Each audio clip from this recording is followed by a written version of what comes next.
नमस्कार, सोनाली सुर संगीत में आपका स्वागत है। आप सभी को दीपावली की हार्दिक शुभकामनाएं। दीपावली के अवसर पर मैं एक कविता सुनाना चाहती हूँ, लेकिन उस कविता सुनाने से पहले मैं एक सत्य घटना आप लोगों के साथ शेयर करना चाहती हूँ। और शेयर इसलिए करना चाहती हूँ क्योंकि हर दीपावली वो दृश्य मेरी आंखों के सामने होता है और मुझे हर दीपावली पे उसी कहानी की याद आती है। तो मैं आप लोगों से बताना भी चाहती हूँ और सीख भी देना चाहती हूँ कि मैंने क्या सीखा। हुआ यूं कि मैं काफी छोटी थी, 5th या 6th में थी और मेरी बहन मुझसे 3 साल छोटी है। तो मैं और मेरी बहन, मुझे बुक्स चाहिए थी तो मैंने अपने पापा से 100 रुपए मांगे। मुझे 2-3 बुक्स चाहिए थी। उस समय 100 रुपए की काफी वैल्यू हुआ करती थी। तो मैंने अपनी बहन से कहा कि चलो चलते हैं, बुक्स ले लेते हैं और कुछ खाएंगे पियेंगे फिर आएंगे। तो देखा, बुक लेने हम लोग गए तो बुक स्टॉल बंद हो चुका था, बंद था और हम लोगों ने टर्न किया घर आने के लिए। तो रास्ते में एक बुजुर्ग दंपति, मतलब पति पत्नी दोनों लोग, गंदी सी बोरी लेकर के उसमें कुछ दियालियां काफी सारी रखी हुई, कुछ टूटी कुछ चिटकी रखी हुई थी और आवाज लगाकर बेच रहे थे। आई थिंक 85 प्लस के रहे होंगे। मैं ये बिल्कुल सत्य बता रही हूँ क्योंकि मेरे वही दादी बाबा की शक्ल मेरी आंखों में हर दीपावली में आती है। तो वो कह रहे थे कि दियाली ले लो बेटा, दियाली ले लो, और जो उनके सामने से निकल रहा था तो उसके कपड़े भी खींच रहे थे कि बेटा दियाली ले लो, मतलब बहुत ज्यादा आग्रह कर रहे थे। तो मैं और मेरी बहन उनके पास से निकले तो उन्होंने मेरी भी ऐसे फ्रॉक पकड़ के खींची, बेटा दियाली ले लो, बेटा दियाली ले लो। तो मैंने उनसे पूछ दिया, मैंने कहा बाबा कितने की दी? जो भी रेट उन्होंने बताया वो मुझे नहीं याद है एक्चुअल। मैंने कहा कि ठीक है बाबा, कल मम्मी के साथ आएंगे तब ले लेंगे। तो बोले नहीं बेटा आज ही ले लो, बेटा आज ही ले लो, बेटा बच्चों को पटाखे दिलाने हैं, बच्चे छोटे छोटे बच्चे हैं, बहुत इंतजार कर रहे हैं कि बाबा पटाखे लाना, दादी पटाखे लाना। तो मैंने बाबा बात कर रहे थे और बगल में जो वो दादी बैठी थी तो उन्होंने अपना रुमाल खोल के वो खा रही थी। तो मेरी नजर गई उनपे, तो एक मतलब बहुत ही जली जली सी मोटी मोटी सी रोटी और साथ में नमक, मतलब ऐसे रखा हरा हरा सा, और वो उससे लगा लगा के खा रही थी। तो मेरा दिल तो तभी इमोशनल हो गया उनको देख के ही। तो मैंने कहा कि बाबा आज तो पैसे नहीं है, कल मम्मी के साथ आएंगे। तो कहते कि नहीं बेटा, आज हमने वादा किया है अपने बच्चों से कि आज हम तुम्हें जरूर पटाखे दिलाएंगे। तो मैंने कहा कि बोले इनके मम्मी पापा नहीं है, मम्मी पापा नहीं। तो हमने कहा अच्छा मम्मी पापा बाहर रहते होंगे। बोले नहीं बेटा, हम लोगों के खेत थे तो खेत में नुकसान हो गया बहुत सारा, खेतों पे कब्जा भी कर लिया किसी ने, हम लोग कुछ कर नहीं पाए, तो वो सदमा नहीं सह पाए तो दुनिया से चले गए। और 3 लड़कियां हैं और वो हमारे भरोसे छोड़ गए हैं और हमारे घर में कुछ खाने को नहीं, मतलब इतना घर चलाने के लिए नहीं है पैसा।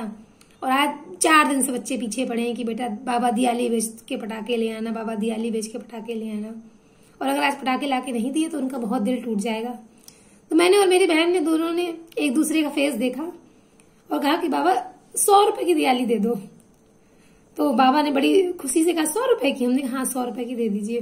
तो मेरी बहन ने देखा भी हमको, और 100 रुपए की उन्हें उस टाइम काफी सारी दियाली आती होंगी, बहुत सारा, मतलब झोला भर के एक पन्नी पकड़ा दी उन्होंने हम लोगों को, और आशीर्वाद भी दिया कि बेटा खूब फलो फूलो, जो भी उन्होंने कहा हो। तो हालांकि बाद में हम लोगों को घर आके डांट भी पड़ी कि 100 रुपए की दियाली लाने की क्या जरूरत थी, कुछ टूटी है कुछ चिटकी है। फिर बाद तो उस कहानी से मैंने ये शिक्षा ली कि हम सभी को,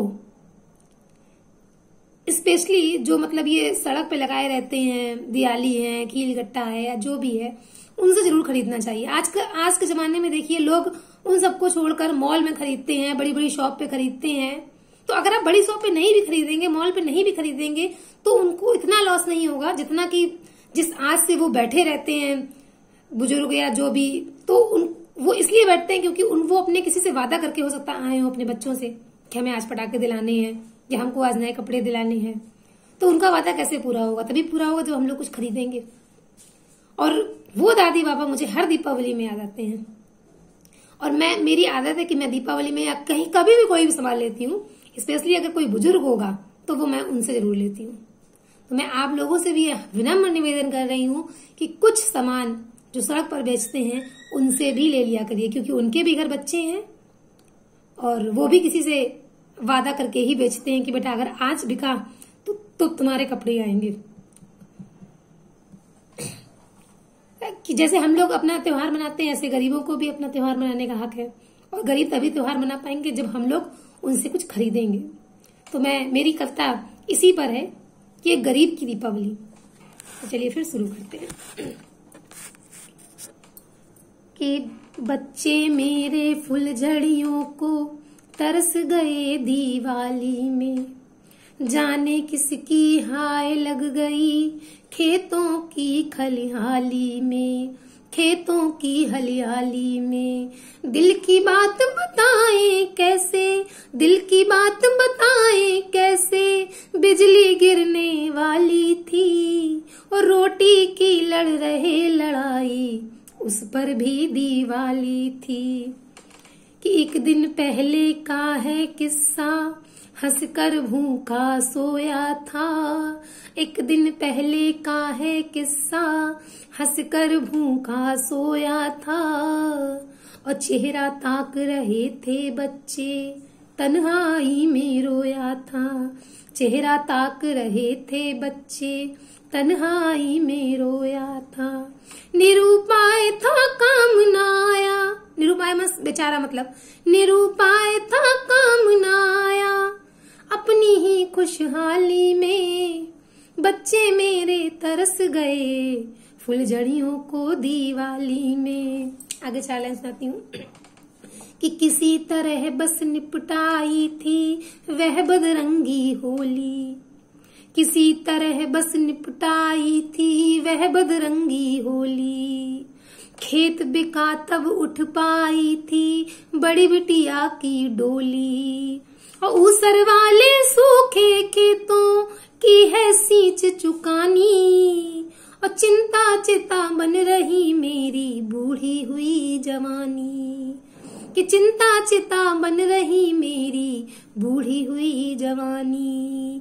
पापी पेट नहीं भरता है, पापी पेट नहीं भरता है आधी रोटी थाली में। पापी पेट नहीं भरता है आधी रोटी थाली में। बच्चे मेरे तरस गए फुलझड़ियों को दिवाली में। अंतिम 4 पंक्तियां हैं, जरूर सुनिए। कि क्या किसान का बेटा होता सचमुच बड़ा अभागा, क्या गरीब का बेटा होता सचमुच बड़ा अभागा।